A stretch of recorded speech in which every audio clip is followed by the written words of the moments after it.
दोस्तों नमस्कार, आप सभी का स्वागत है इस नए ब्लॉग में। आज जिस प्लांट के बारे में मैं डिटेल से आप लोगों से शेयर करने वाला हूं, वो प्लांट स्क्रीन पे देख के आप समझ गए होंगे। जी हाँ दोस्तों, ये एक्सोरा या रुक्मिनी का प्लांट है। ये दो मेन वेराइटी में पाया जाता है, लॉन्ग और ड्वार्फ वेराइटी। आज जो आप प्लांट देखेंगे जो मेरे पास अवेलेबल है, वो दोनों ही ड्वार्फ वेराइटी है। यदि आप गमले में इस प्लांट को लगाना चाहते हैं तो मेरा सजेशन यही रहेगा कि आप ड्वार्फ वेराइटी को ही गमले में लगाएं, और लॉन्ग वेराइटी यदि आप ग्राउंड गार्डनिंग करते हैं तो लॉन्ग वेराइटी को लगाएं। लॉन्ग वेराइटी में जहां मेनली केवल रेड कलर आपको मिलेगा, वहीं पे ड्वार्फ में कई सारे कलर ऑप्शन अपने पास मौजूद होता है। और ये यदि हम घर पे चाहें तैयार करना तो भी कर सकते हैं, और नर्सरी से भी आप ला सकते हैं। घर पे तैयार करने वाले प्लांट की यदि बात करें तो उसके लिए कम से कम 6 से 7 महीना चाहिए, जब कटिंग से हमें फ्लावरिंग मिलेगी। और नर्सरी से यदि आप प्लांट लाते हैं तो उस सूरत में आपको घर लाते ही फ्लावरिंग मिलने लग जाएगा। रेट की यदि बात करें तो ये प्लांट नर्सरी में 100 से 150 रुपये तक आसानी से मिल जाता है। बहुत ही हार्डी प्लांट है, और ये फ्लावरिंग भले ही समर में करे, लेकिन प्लांट परमानेंट है और 12 महीने ही अपने बागवानी में बना रहता है। तो इसके पूरे केयर टिप्स कैसे हम घर पे तैयार कर सकते हैं, सॉइल मीडिया क्या होनी चाहिए, बेस्ट फर्टिलाइज़र क्या है इसके लिए, हैवी फ्लावरिंग के लिए क्या केयर टिप्स है, लोकेशन कहाँ है, इसे रखने से बेस्ट रिजल्ट मिलेगा, ये सब कुछ आज के इस वीडियो में मैं आपसे शेयर करने वाला हूँ। मैं जिस हिसाब से इस प्लांट को केयर करता हूँ वो भी आपसे शेयर करूँगा, ताकि आप भी अपने यहाँ यदि रुक्मिनी या एक्सोरा का प्लांट है तो उसको इसी हिसाब से केयर करें, ताकि आपको भी बंच में फ्लावरिंग मिल सके। मैंने इसमें कोई भी पेस्टिसाइड या कोई भी केमिकल युक्त फर्टिलाइज़र इसका इस्तेमाल कभी नहीं किया है। तो चलिए करते हैं इस वीडियो की शुरुआत, और सबसे पहले बताते हैं आपको कि इसके लिए सॉइल मीडिया क्या होनी चाहिए। मैंने जिस सॉइल मीडिया में इसको लगाया हुआ है दोस्तों, इसमें 40% हमने गार्डनिंग सॉइल को जगह दिया है, 20% हमने इसमें वर्मी कंपोस्ट और 20% रिवर सैंड का इस्तेमाल किया है। बाकी के आप नीम खली और राइस हस्क या फिर कोकोपीट का इस्तेमाल कर सकते हैं। इसी हिसाब से सॉइल मीडिया मैंने तैयार किया है। सॉइल मीडिया इसका बिल्कुल ऐसी होनी चाहिए कि पानी इसमें बिल्कुल भी रुक ना पाए। पानी डालते ही सॉइल को भिगो के पानी होल से बाहर निकल जाए, फिर ये प्लांट आपको कभी फ्लावरिंग के लिए निराश नहीं करेगा। पानी यदि इसमें रुक जाता है, उस सूरत में इसका रूट बाउंड हो सकता है, रूट खराब हो सकता है, और रूट तो क्या, पूरा का पूरा पौधा भी खराब हो सकता है। मैंने इसमें क्या क्या इस्तेमाल किया है वो बताता हूँ आपको। खाद के तौर पे मैंने इसमें केवल और केवल सॉइल मीडिया के बाद दोस्तों ये पौधा कहाँ से लाएं या घर पे कैसे तैयार करें, आते हैं इस पॉइंट पे। मेरे पास जो दो वैरायटी आपको दिख रहा होगा, ये दोनों ही वैरायटी मैंने नर्सरी से लाया हुआ है। और नर्सरी से इसलिए लाया है कि मेरे पास इसका मदर प्लांट ही नहीं था, इसलिए मैंने इसको नर्सरी से लाया। और नर्सरी से जब मैं लाया था, इसमें हल्की फ्लावरिंग हो रही थी, मुझे कलर दिख रहा था कि कौन सा कलर का ये प्लांट है, और ये दोनों ही कलर मुझे दूसरे कलर से बेहतर लगा, इसलिए मैंने इन दोनों कलर को एक साथ ही लाके अपनी बागवानी में ऐड किया। लेकिन जैसे कि मैंने वीडियो में बताया हुआ है कि आप यदि चाहें तो इसको घर पे भी तैयार कर सकते हैं। तो मैंने भी इसको एक्सपेरिमेंट के तौर पे घर पे तैयार किया हुआ है, और अब दिखाता हूँ उस छोटे से प्लांट को भी। ये देखिए, ये प्लांट मैंने अपने मदर प्लांट से ही कट करके इसको लगाया हुआ था, और रेनी सीजन में लगाया था। और ये प्लांट आप देख सकते हैं यहाँ पे ग्रोइंग करने लग गया, नए नए लिव्स इसमें आने लग गया। बहुत पतली सी कटिंग था ये, जिसको मैंने एज ए ट्रायल लगाया था, और वो ट्रायल सक्सेस रहा। तो आप भी यदि इसको घर पे तैयार करना चाहते हैं तो छोटी से छोटी, पतली से पतली कटिंग आप इसको लेके लगा सकते हैं।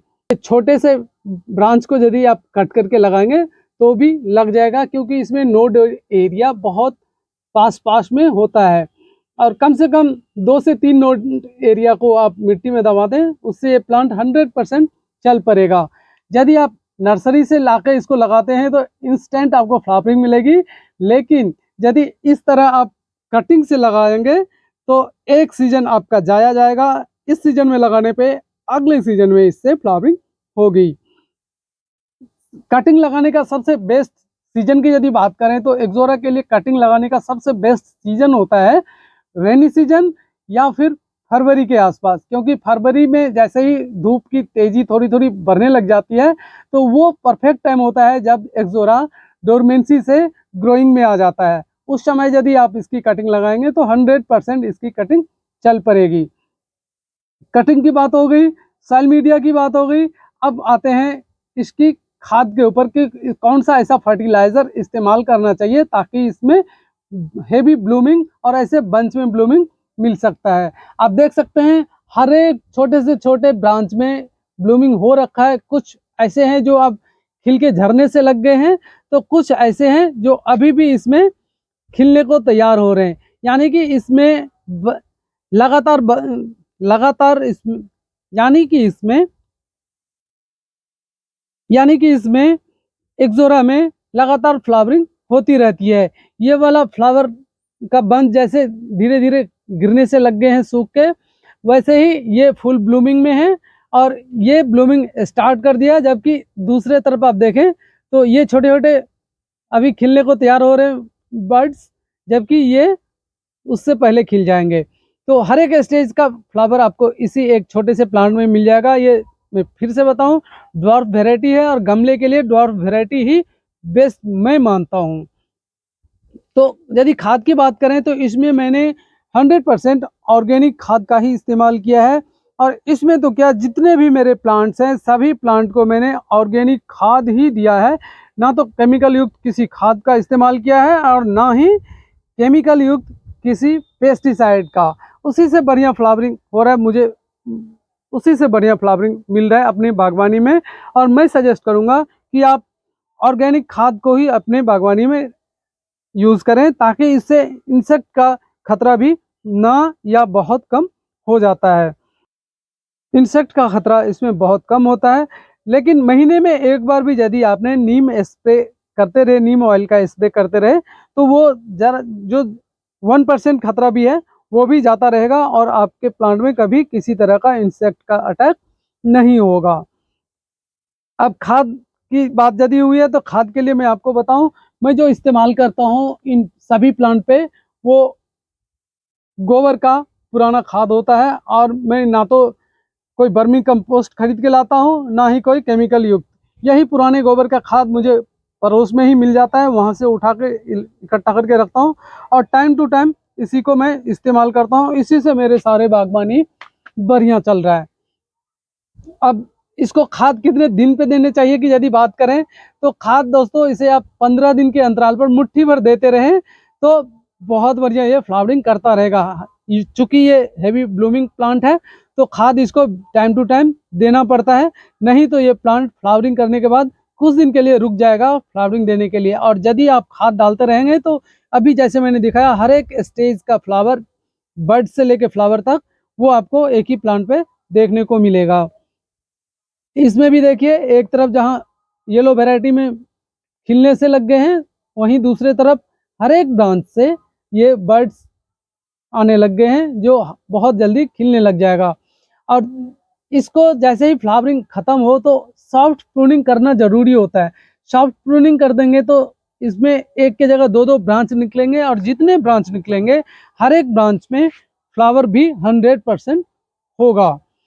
अब लोकेशन की यदि बात करें तो इसको दोस्तों आप ऐसे लोकेशन में रखें जहाँ पे कम से कम 6 घंटे की धूप जरूर इसको मिले। छाए वाले लोकेशन में रखने पे इसमें फ्लावरिंग नहीं या बहुत कम होगी, इसलिए इसको आप पूरे दिन की धूप में भी रखें तो कोई दिक्कत नहीं होगी। इसको डिजर्ट प्लांट के तौर पे भी आप देख सकते हैं।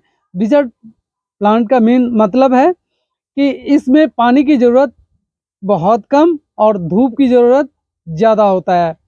तो एक्सोरा को आप ऐसे लोकेशन में रखें। ऐसे यदि आप बालकोनी में लगा रहे हैं तो बालकोनी में भी वो वाला एरिया इसके लिए सेलेक्ट करें जहां कम से कम 6 घंटे की धूप इसको मिलती रहे। सर्दियों में एक्सोरा प्लांट डोरमेंसी में होता है, तो उस टाइम में मैं आपसे सजेस्ट करूंगा कि सर्दियों में इसमें किसी भी तरह का खाद का इस्तेमाल ना करें, नहीं तो वो खाद आपका जाया जाएगा, क्योंकि उस टाइम में इसमें ग्रोथ नहीं होती है। बेस्ट टाइम इसकी फ्लावरिंग की यदि बात करें तो मार्च अप्रैल से लेके अक्टूबर पूरा तक ये बहुत बढ़िया फ्लावरिंग करता है। और नवंबर में जैसे जैसे सर्दी बढ़ने लग जाता है, एक्सोरा प्लांट डोरमेंसी में चला जाता है और इसकी कटिंग आप मार्च या फिर बरसात आने से पहले लगा सकते हैं। इसको एसिडिक सॉइल पसंद है, इसलिए इसमें यदि आप होममेड फर्टिलाइजर की होममेड लिक्विड फर्टिलाइजर की बात करें तो बनाना पिल फर्टिलाइजर और ओनियन पिल फर्टिलाइजर, ये दोनों ही बेस्ट होते हैं इस प्लांट के लिए। घर पे ही किचन में ही मिलने वाला ये दोनों ही चीज प्लांट को बहुत बढ़िया फ्लावरिंग करने पे मजबूर कर देगा, बशर्ते कि इसको आप ऐसे लोकेशन में रखें जहां धूप इसको ठीक ठाक मिल सके। और यदि पानी की बात करें तो इसमें यदि आपको टॉप लेयर तक बिल्कुल ही मॉइस्ट सॉइल दिखे तो पानी डालने की बिल्कुल भी ज़रूरत नहीं है, पानी इसमें कम ही पड़ता है, क्योंकि ये डिजर्ट प्लांट के तौर पे देखा जाता है और डिजर्ट प्लांट में पानी कम ही दिया जाता है।